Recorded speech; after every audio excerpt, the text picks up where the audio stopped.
अध्यक्ष महोदय, आपण या प्रश्नाकडे जर लक्ष टाकलं तर आपल्या लक्षात येईल की प्रश्नकर्ते सन्मान्य सदस्य सुनील प्रभू यांनी हा प्रश्न विचारलेला आहे। पहिल्या प्रश्नाला, दुसऱ्या प्रश्नाला, तिसऱ्या प्रश्नाला कोणत्याही प्रकारचं उत्तर नाही, सरळ सरळ सगळी माहिती देऊन मोकळे झालेले आहेत।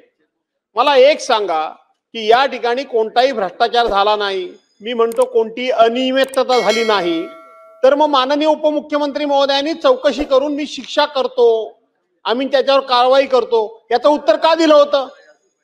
याचं उत्तर दिलं होतं याचा अर्थ कुठे ना कुठेतरी काही ना काहीतरी गडबड झालेली होती, कुठे ना कुठे काहीतरी गडबड घोटाळा झाला होता। आणि म्हणून माननीय उपमुख्यमंत्री महोदयांनी दिलेल्या उत्तरासंदर्भामध्ये आपण आपल्या उत्तरामध्ये भाष्य केलं नाही, आपण फक्त त्या ठिकाणी कशी खरेदी झाली हे सांगितलं। प्रश्नकर्त्यांनी देखील तेच म्हटलंय, खरेदी झाली आहे, पण त्या खरेदीमध्ये गडबड झाली म्हणून उपमुख्यमंत्री महोदयांनी सांगितलं की याची चौकशी करून आणि त्यांनी त्या तारीख पण दिली आहे की 26 मार्च 2025 रोजी माननीय उपमुख्यमंत्री महोदयांनी दोषींवर कारवाई करण्याचं आश्वासन दिलेलं होतं। मग जर त्यांनी चूक केली नव्हती तर उपमुख्यमंत्री का म्हणाले आम्ही त्यांच्यावर कारवाई करू म्हणून? आणि जर उपमुख्यमंत्री महोदय म्हणाले असतील तर आपण त्यांना पाठीशी का घालताय? आणि म्हणून आपण त्यांच्यावर कारवाई किती दिवसात करणार हे सभागृहाला सांगा। बोला विखे साहेब। अध्यक्ष महोदय, सन्माननीय ज्येष्ठ सदस्य भास्करराव जाधवांनी अतिशय चांगला प्रश्न विचारला। शैक्षणिक सत्र 2024-25 या वर्षात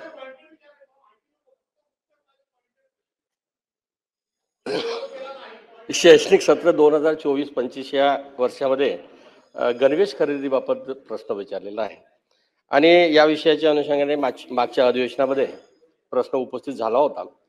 परंतु निश्चितच या गणवेश खरेदीमध्ये आम्ही चौकशी केलेली आहे आणि या चौकशीच्या अंती आमच्या लक्षात आलं की कुठल्याही प्रकारची अनियमितता झालेली नाही। त्यामुळे मला सभागृहामध्ये प्रश्न उपस्थित झाल्यामुळे उत्तर देणं अनिवार्य आहे। आपण प्रश्न असा विचारला असला तरी, कारण आम्ही ती चौकशी केलेली आहे। माननीय उपमुख्यमंत्री महोदयांनी विधान परिषदेमध्ये जे सांगितलं होतं की हे जे खरेदी झालेली आहे, गणवेश खरेदी झालेली आहे, अनुषंगाने आम्ही चौकशी करणार। आम्ही चौकशी केलेली आहे। चौकशी अंती नेमकं काय आढळलं हे सभागृहाला सांगणं माझं कर्तव्य आहे। त्यामुळे मला सांगावं असं वाटते, अध्यक्ष महोदय, उद्योग विभागाने खरेदी धोरण जाहीर केलं होतं आणि ते 1 डिसेंबर 2016ला। तर त्या उद्योग धोरणाच्या अधीन राहून, कारण उद्योग धोरणाचे उद्देश आणि उद्दिष्ट वेगळे होते, दिव्यांग मित्राच्या काही संस्था असेल, संघटना असेल तर त्यांना आपण काम दिलं पाहिजे। तर त्या धोरणाच्या अधीन राहून ही जी संस्था आहे, जगदंबाची संस्था आहे, त्या संस्था त्या 20 मध्ये येते, म्हणजे 20 मान्यता प्राप्त आहे। तर ती येत असल्यावर त्यांनी दर निश्चित करून अर्ज केला आणि दर निश्चित करून अर्ज केल्यानंतर आयुक्त कार्यालयामध्ये अर्ज केल्यानंतर आम्ही ते वस्तू जे आहे ते किमती आहे त्याची वस्तुनिष्ठ तपासणी केली। त्याच्यानंतर परत तिथं थांबलो नाही आम्ही, परत आम्हाला आदिवासी विभागाने शहानिशा करावं म्हणून परत उद्योग विभागाला पाठवलं का हे जे निश्चित धोरण केलेलं आहे हे योग्य आहे का? त्यांनी आम्हाला सकारात्मक उत्तर दिलं। त्याच्यानंतर यांना आम्ही ऑर्डर दिलेली आहे। त्यामुळे यामध्ये कुठल्याही प्रकारची अनिच्छा झाली नाही, गैरव्यवहार झाला नाही। त्यामुळे अशा प्रकारचं आम्ही लिहिलं। त्यामुळे प्रश्न क्रमांक आपण विचारले इथे काय होय नाही होय नाही, आम्ही उत्तर दिलेलं याच्यामध्ये, कारण धोरण जे जाहीर केलं त्या धोरणाच्या अधीन आम्ही खरेदी केली आहे। त्यामुळे कुठल्याही प्रकारचे आदिवासी विभागाच्या माध्यमातून सन 2024-25 या वर्षामध्ये कुठल्याही प्रकारची अनियमितता झाली नाही। चौकशी अंत आम्हाला सकारात्मक विषय दिसला। अध्यक्ष महोदय, मंत्री महोदयांनी सांगताना आता सांगितलं की माननीय उपमुख्यमंत्री महोदयांनी वरच्या सभागृहामध्ये उत्तर दिलं, आता मंत्री महोदय खालच्या सभागृहात उत्तर देत आहेत।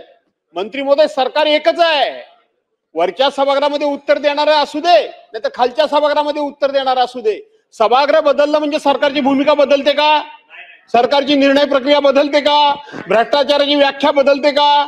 आणि म्हणून जर वरच्या सभागृहामध्ये उपमुख्यमंत्री महोदयांनी जर उत्तर दिलं असेल तर त्याला तुम्हाला स्टिकअप राहावं लागेल, बांधील राहावं लागेल, आणि म्हणून ही कारवाई आपण करणार का?